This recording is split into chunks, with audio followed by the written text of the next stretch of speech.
আসসালামু আলাইকুম দর্শক, স্বাগত জানাচ্ছি নাজমাস কুকিং স্টুডিওতে। আজ আমি আপনাদের তৈরি করে দেখাবো একটি ভিন্ন রকমের ডিম ভাজা। এই ডিম ভাজাটা খেতে দুর্দান্ত সুস্বাদু হয়। আপনারা দেখে নিন যে আমি কিভাবে এই ডিমটা ভাজা করি।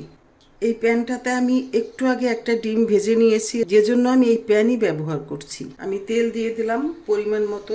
তেলটাকে একটু গরম করে নিতে হবে। তেলটা যখন গরম করে নেওয়া হয়ে গেল, এবার আমি এই তেলের মধ্যে এই যে আমি একটা ডিম ভেঙে রেখেছি, এই ডিমটা আস্তে দিয়ে দিলাম। ব্যাস, এবার এই চারপাশের এই ডিমটা আমি একটু কাছে কাছে এনে দিই যাতে দেখতে সুন্দর হয়।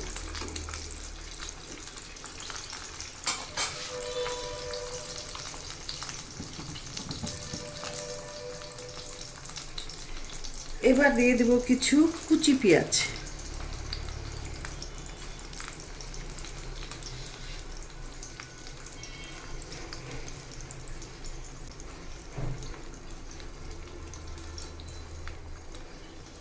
এখন দিয়ে দিব কিছু কুচি কাঁচামরিচ। ঝালের স্বাদটা যে যার মতো দিয়ে নেবেন। এবার দিয়ে দেব কিছু কুচি টমেটো।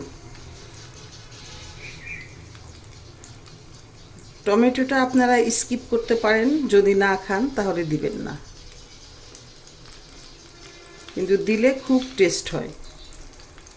এবার দেব একটু লবণ, অল্প করে একটু লবণ দেব, কারণ আমি আরও কিছু দিব তার মধ্যে লবণ থাকে। এখন এগুলিকে একটু তুলে দিচ্ছি।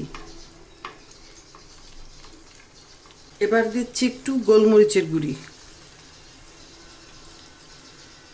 পাশ দিয়ে দিয়ে দিচ্ছি আমি কোয়েলের ডিম, দেখা সৌন্দর্যের জন্য।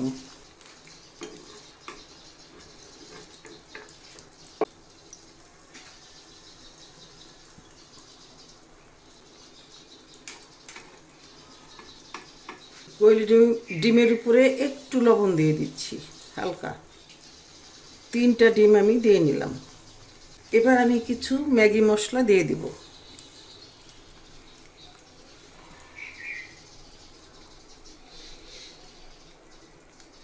ব্যাস হয়ে গেল। এবার আমি এটাকে ঢেকে রাখবো। তার আগে আমি একটু এগুলোকে আরও একটু কাছে এনে দিই, একটু ঢেকে রাখি। 1 মিনিটের জন্য ঢেকে রাখলাম। ফিরে আসলাম 1 মিনিট পরে। এবার দেখি আমার ডিমের কী অবস্থা। এখন আমি ডিমগুলোকে উল্টিয়ে দিব।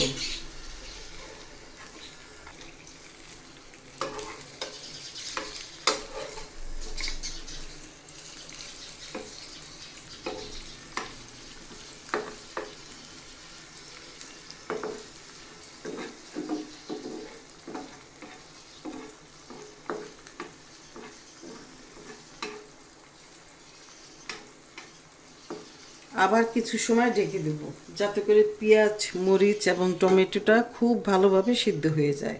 ফিরে আসলাম 1 মিনিট পরে। এবার আমার ডিম ভাজাটা মোটামুটি অলমোস্ট ডান। এবার আমি ডিমটা তুলে নেব।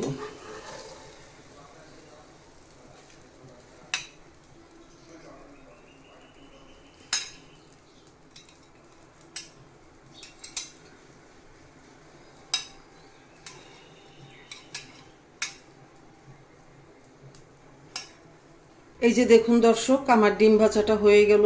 এই ডিম দিয়ে রুটি, পরোটা যা দিয়েই খাবেন বা ভাত দিয়ে, দেখবেন যে দুর্দান্ত সুস্বাদু হয় এবং খুবই হেলদি একটা ডিম ভাজা। আশা করব যে আমার মতো এভাবে করে ডিম ভাজা করে আপনারা খাবেন, দেখবেন খুব ভালো লাগবে।